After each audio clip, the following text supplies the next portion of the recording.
एक कदम ईश्वर की ओर। स्थिति प्रकरण 50वां सर्ग। उस कदम्ब के वृक्षों की चोटी पर बैठे हुए दाशूर द्वारा देखी गई दिशा रूपी वनिताओं का गुणों के साथ वर्णन। तदनंतर भूमि में अपवित्र बुद्धि वाले आनंद से प्रफुल्लित चित्त दाशूर फल पल्लवों से सुशोभायमान पुष्प रूपी पर्वत के सदृश अंतरिक्ष और पृथ्वी के स्तंभ रूप उस कदम्ब वृक्ष पर जैसे एकमात्र सागर में स्थित ऊंचे वट वृक्ष पर भगवान विष्णु चढ़ते हैं वैसे ही चढ़े। एकाग्र तप में स्थित वे वहां पर आकाश से सटी हुई शाखा की चोटी के पल्लव पर निशंक होकर बैठे। तदनंतर कोमल नव नव पल्लव रूपी आसन पर बैठकर कौतुक वश चंचल दृष्टि होकर उन्होंने एक क्षण भर दिशाएं देखी। वे नदी रूपी एकावली से रमणीय थी। पर्वतराज ही उनके स्तन थे, निर्मल आकाश ही उनकी केश राशि थी, चंचल नील मेघ ही उनके अलग थे, नीले पल्लव ही उनके वस्त्र थे, पुष्प राशियां ही उनके अवंतस थे, यानी कर्ण का भूषण। सागर रूपी भरे कलश उन्होंने हाथ में ले रखे थे और वे अनेक आभूषणों से भूषित थी।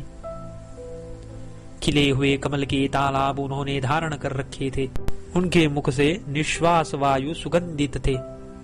भंवर कोकिल आदि ध्वनियां ही उनके मधुर आलाप थे तथा झरणों के झरझर शब्द ही उनके नूपुर थे।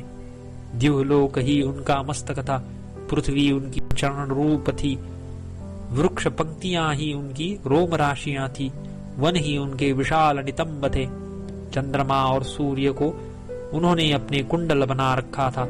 धान आदि के कंप से चंचल हो रहे खेत ही उनके अंग विलास थे।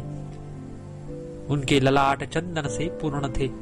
पर्वत शिखर रूपी स्तनों से चारों ओर सटी हुई ही राशि और सफेद मेघ ही उनके वस्त्र थे। महासागर की जल राशि ही नूतन अलंकारों को देखने के लिए उनके दर्पण थे। नक्षत्र पंक्तियां ही उनके स्वेद बिंदु थे। भुवन का मध्य ही उनका अंतःपुर था। तत्त ऋतुओं में उत्पन्न होने वाले फूल पल्लव आदि ही स्तन वस्त्र थे। सूर्य किरण रूपी कुमकुम उनमें लगे थे। विचित्र कुसुमों से वह युक्त थी और चांदनी ही उनका सफेद चंदन था। आकाश में फैली हुई शाखा के पत्तों पर बैठे हुए संतुष्ट दाशूर ने 10 दिशाओं को देखा। विस्तृत वन, पृथ्वी और मेघ ही जिनके कृत्रिमाकार के भेदक अलंकार थे, जो तीनों भुवनों में रहने वाले लोगों की उपभोग्य होने के कारण त्रिभुवन वनिता रूप और फूलों से खूब सुशोभित थी। 50वां सर्ग समाप्त।